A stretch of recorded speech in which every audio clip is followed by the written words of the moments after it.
नमस्कार दोस्तों and hello everyone. आशा है कि आप सभी लोग सुखी और स्वस्थ होंगे। तो कुछ अपडेट्स आपके लिए, कुछ एक अपडेट्स आपको पता भी चल गए होंगे एंड अगर नहीं पता चले हैं तो इस वीडियो में क्लियर हो जाएंगे। तो एमटीएस 2023 की जो वैकेंसीज हैं उसमें थोड़ा इंक्रीज हुआ है। फाइनल वैकेंसीज हैं, ये हो सकता है बाद में भी चेंज हो। ठीक है, तो इसमें जो इंक्रीज हुआ है वो 200 के आसपास इंक्रीज हुआ है टोटल। एंड आई थिंक वो मेनली जो वैकेंसीज हैं वो हवलदार की अभी ऐड होनी और चाहिए, क्योंकि 2022 की जो वैकेंसीज थी वो पूरी भरी नहीं थी। और इसी वजह से आपके इस बार 1:10 में कैंडिडेट्स भी बुलाए जाएंगे। वो नोटिस आपने देखा होगा ना, जिसमें हवलदार के जो पीटी पीएसटी होगा उसमें 1:10 में कैंडिडेट्स बुलाए जाएंगे। ठीक है, तो यही कारण है कि वैकेंसीज भरी नहीं थी, क्योंकि काफी लोगों ने पहले एमटीएस प्रेफरेंस दिया होगा, काफी लोगों ने स्किप भी किया था हवलदार के लिए पीटी पीएसटी, तो वो वेस्ट ही गई थी। हाँ, लेकिन ये बात है कि इस बार वो ऐड हो जाएंगी, क्योंकि एमटीएस 2022 में तो वैसे ही काफी वैकेंसीज थी और यहाँ पे तो चिंदी सी वैकेंसीज हैं। तो ओवरऑल जो वैकेंसीज हैं वो हो गई हैं अभी 1762। पहले थी शायद 1558 के आसपास थी वैकेंसीज। ठीक है, तो कुछ ना कुछ तो फायदा लगेगा ही। 200 वैकेंसीज भी बढ़ती हैं तो बहुत ज़्यादा फायदा लगता है इस बार। और जो पहले वैकेंसीज थी वो भी देख लेते हैं एक बार कितनी थी। हाँ, 1558 थी, तो 204 वैकेंसीज का इंक्रीज आपका आया है। ठीक है, अभी आगे और अपडेट्स देख लेते हैं। आप मिला के चेक कर सकते हैं कि किसमें कितना इंक्रीज आया है वैकेंसीज में। टेलीग्राम ग्रुप में मिल जाएंगे आपको। आपके मार्क्स आ जाएंगे अभी, answer keys, final answer keys MTS 2022 का जो एग्जाम था उसके, और आपके जो मार्क्स हैं वो, जो आप अपनी फाइनल आंसर कीज हैं वो आप देख सकते हैं 3 नवंबर से 17 नवंबर तक। और जो मार्क्स हैं आपके सिलेक्टेड नॉन सिलेक्टेड कैंडिडेट्स के, वो आप 7 नवंबर से 21 नवंबर तक देख सकते हो एसएससी वेबसाइट पे। ठीक है, और नीचे कुछ और डिटेल्स दी हुई हैं, जो भी क्वेश्चन आपने रेज किए थे या ऑब्जेक्शन रेज किए थे क्वेश्चंस पे, उसके बाद ही ये फाइनल आंसर कीज आई हैं। एंड ये लिंक दिया हुआ है, जैसे आप इस पर क्लिक करोगे आगे जाएगा, उस पर आप लॉगिन करके चेक कर सकते हैं। आपने अपनी टेंटेटिव आंसर कीज भी चेक की होंगी, उसी तरह ये आपकी चेक होंगी। अब बात कर लेते हैं कुछ अपडेट्स की। जो आपके लेटर्स आए हैं डीवी के लिए, आपके जो एमटीएस 2022 के हैं या पीएसए के भी आने शुरू हो गए हैं महाराष्ट्र रीजन के। ठीक है, ये है आपका एमटीएस 2022 का जो एग्जाम हुआ था उसमें सिलेक्टेड कैंडिडेट्स के लिए। ठीक है, ये आपका पीसीसीआईटी वेस्ट बंगाल एंड सिक्किम, जो कोलकाता रीजन है बेसिकली। एंड इसमें 250 नाम है। ठीक है, तो ये सारे नाम भेज दिए गए हैं, उसके बाद वहां से आपका लेटर आने शुरू हुए हैं। इसमें फॉर्मेट दिए हुए होंगे, आपके ईमेल्स पे आए होंगे। ठीक है, ब्लैंक अटेस्टेशन फॉर्म दिए गए हैं, वो आपको ट्रिप्लिकेट में भरने हैं इन ओरिजिनल। काफी कैंडिडेट पूछते हैं कि तीनों भरने हैं या एक को भर के 3 कॉपी करा सकते हैं। देखिए, अटेस्टेशन फॉर्म तो एटलीस्ट आप तीनों पेन से ही भरिए, 3 बार कॉपी निकलवा लीजिए, उनको पेन से भर लीजिए, परेशानी नहीं होगी। मेडिकल सर्टिफिकेट आपका एक ही बनेगा। ठीक है, अब काफी कैंडिडेट्स ये कह रहे हैं कि मेल कैंडिडेट के केस में ये किसी से भी करवा सकते हैं क्या हम, लेकिन इसमें लिखा है अ सिविल सर्जन और अ डिस्ट्रिक्ट मेडिकल ऑफिसर और a medical officer of equivalent rank.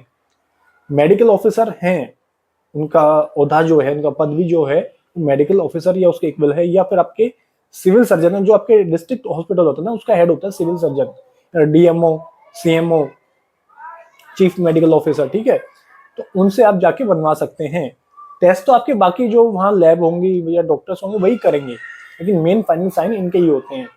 ठीक है, अगर आपके वहाँ पे असिस्टेंट सीएमओ है, असिस्टेंट डीएमओ है, तो वो भी आपके कर सकते हैं। कई बार क्या होता है कि कई जगह आपका जो इशूइंग अथॉरिटी होती है वो मेन हाई ना होके उनका असिस्टेंट रहते हैं, वहाँ पे वो पोस्ट होती नहीं है, उनको चार्ज दिया गया होता है, तो वही इशू करेंगे। अब काफी जगह आपका जो ओबीसी सर्टिफिकेट है या आपका ईडब्ल्यूएस सर्टिफिकेट है वो नायब तहसीलदार इशू करते हैं। हमारे हरियाणा में होता है, एंड हो सकता है आपके यहाँ भी होता हो। कुछ एक जगह ऐसी हैं जहाँ पे तहसीलदार नहीं है, जो चार्ज है वो नायब तहसीलदार को ही मिला हुआ है। ठीक है, तो वो वैलिड रहेगा टोटली, आपके पास कोई और ऑप्शन है ही नहीं। तो अटेस्टेशन फॉर्म आप 3 ही भरिए। कैरेक्टर सर्टिफिकेट आपके 3-3 बोल रखे, 4-4 बोल रखे हैं, तो आप जरूर बनवाइए। कई जगह क्या है कि आपका एक ही सेट में 2-3 टाइप के कैरेक्टर हैं, तो आपको सेपरेटली बनवाने होंगे, जो भी इंस्ट्रक्शन दिए हुए हैं उसके हिसाब से बनवाओ। 3 कॉपीज बोला है, मान लो एक अटेस्टेशन फॉर्म में एक कैरेक्टर है, दूसरे में अलग से है, तो तीनों को सेम से बनवा सकते हो आप, वो जरूरी नहीं है। मान लो एक ही कॉपी में आपके 2 या 3 टाइप के आईडी हैं या कैरेक्टर सर्टिफिकेट हैं, तो आपको अलग अलग से कराना होगा साइन उसमें। बट हाँ, अगर अलग अलग कॉपीज हैं तो उसमें आप सेम से करवा सकते हो। सेम में आपको एक जगह आईडी पे बोला गया है, एक जगह कैरेक्टर पे बोला गया है, और अलग अलग बोला गया तो अलग अलग से करवा सकते हो। ठीक है, नहीं तो सेम से भी करवा सकते हो। बट सेम में 2 कैरेक्टर हैं तो वो अलग अलग से करवाना होगा, कंफ्यूज मत होना। ठीक है, एंड मेडिकल सर्टिफिकेट की बात कर ली हमने। जो ऑलरेडी गवर्नमेंट सर्विस में है ना, उनका पुराना ही लग जाएगा इसमें, ठीक है। अटेस्टेड कॉपीज बोला इन्होंने। अब अटेस्टेड कॉपीज क्या सेल्फ अटेस्टेड है या कैसे रहेगा, वो क्लियर नहीं है। वो एक बार आप अपनी अथॉरिटी से पूछ लें, जो आपका डिपार्टमेंट जहाँ पे सिलेक्शन हुआ है वहाँ पे ईमेल या कॉल करके पूछ लें। ईमेल या कॉल कर कहाँ करना आपको, ईमेल या कॉल आपको ये जो दिया हुआ है ना ईमेल, ठीक है, kolkata.dcit.personal.establishment.est@incometax.gov.in, ठीक है, ये नंबर्स दिए हुए हैं। इन नंबर्स पे आप कॉल करके या फिर आप इस ईमेल पर ईमेल करके पूछ सकते हैं, ठीक है। इसी तरह आपके भी जो आए होंगे बाकी के, अगर कोई डाउट लग रहा है, सभी डाउट्स के आंसर तो मुझे भी नहीं पता होंगे, क्योंकि सभी के अलग अलग वेरी करते हैं रिक्वायरमेंट्स डिपार्टमेंट्स की, तो आप पूछ लें, ठीक है। इस तरह सभी के नाम भी दिए हुए हैं। अब एक क्वेश्चन ये था कि इसमें भाई जो कैंडिडेट्स के नाम दिए हुए हैं ना, वो सारे ईस्टर्न रीजन के हैं, तो हो सकता है नॉमिनेशन आपका इस तरह से हुआ हो। अब मान लो जिस रीजन से आपने एग्जाम दिया है ना, उसी रीजन से डायरेक्टली आपके फॉरवर्ड कर दिए गए हों आपके डोजियर्स, और बाकी जो आपकी नॉमिनेशन लिस्ट है या डिपार्टमेंट एलोकेशन लिस्ट है, वो जैसे ही आ जाएगी उससे क्लियर हो जाएगा। इसमें आपकी डीवी डेट्स भी दी हुई हैं कि आपका डीवी कब होने वाला है, किस कैंडिडेट का डीवी किस डेट में होने वाला है।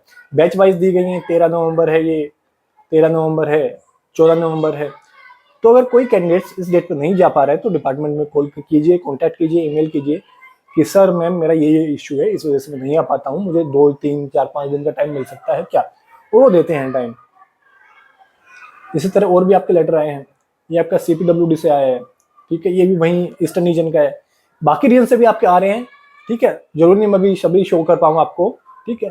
तो जिसके जहां से आ रहे हैं आप चेक करते रहिए, ग्रुप से जुड़े रहिए, बाकी ग्रुप से जुड़े रहिए जहाँ पे भी आपके कैंडिडेट्स अवेलेबल हैं, ठीक है, वहाँ पे आपको अपडेट्स मिलती रहेंगी, ठीक है। सभी में आपके अलग अलग क्राइटेरिया है, अलग अलग चीजें मेंशन है, तो अपने जो डिपार्टमेंट से आपका लेटर आए उसी को पढ़ के, उसी में जो फॉर्मेट आए उसी को बनवाना है, ठीक है। ये नहीं कि आप अपनी मर्जी से कुछ भी बनवा रहे हैं, ठीक है। सारा क्राइटेरिया पढ़ के तब जाए।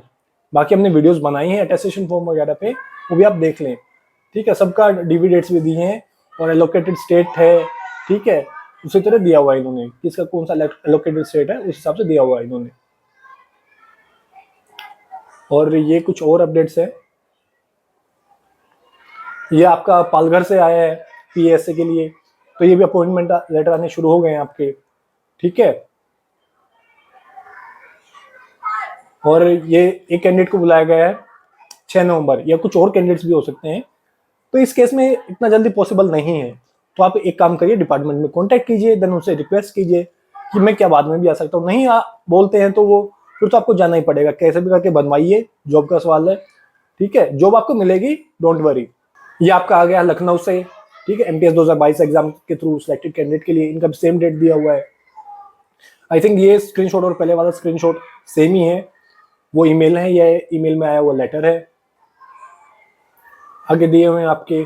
और बाकी ये सेम आई थिंक पालघर से जो PSA सिलेक्टेड हुए हैं पालघर डिवीजन में, उनका है CGL 2022 से। ये आपका फिर से CPWD वाला है। तो यही सभी अपडेट्स आज के इस वीडियो में आपके लिए थे। कोई क्वेश्चन या डाउट है तो टेलीग्राम ग्रुप में हमें ज्वाइन कर ले, वहाँ पे आप एक दूसरे से डिस्कस भी कर सकते हैं। ऑलरेडी काफी डाउट्स आंसर भी किए हैं, जो डाउट्स रहेंगे बच जाएंगे वो भी मैं आंसर करने की कोशिश करूंगा। तो अगर वीडियो अच्छा लगा तो प्लीज वीडियो को लाइक एंड शेयर करें, चैनल पर नए हैं तो चैनल को सब्सक्राइब करके बेल आइकन दबा लें। मिलते हैं किसी नेक्स्ट वीडियो में, till then stay safe, stay healthy, bye bye, धन्यवाद, जय भारत।